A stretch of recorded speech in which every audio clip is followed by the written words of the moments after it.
জীবনে যাই হয়ে যাক, এটা আমরা ক্লিয়ারভাবে বুঝে গেছি যে গ্যাস্ট্রিক আমাদের কোনো কিছুই করতে পারবে না।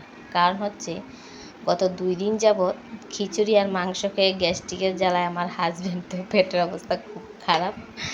তারপরও বেলাচার মতন দেখুন আবার এখন বসে গেছি 2 বোন মিলে কুলি পিঠা বানাতে।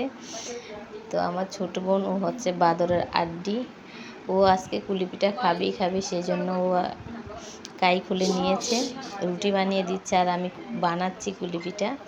তার সাথে দিয়েছিলেন নারিকেলের পুর। তো এটা থেকে বুঝলাম যে গ্যাস্ট্রিক যে যাই করতে পারবে না কেন, গ্যাস্ট্রিক আমাদের টলাতেই পারবে না। মানে গ্যাস্ট্রিকে যাই করুক আমরা আবার খাবো, আমরা এতটাই বেলা যা, বুঝতে গেছেন গাইস? আমরা হচ্ছে বাঙালি, আমরা হচ্ছে খেতেই হবে। গ্যাস্ট্রিক আমাদের কিছুই করতে পারবে না।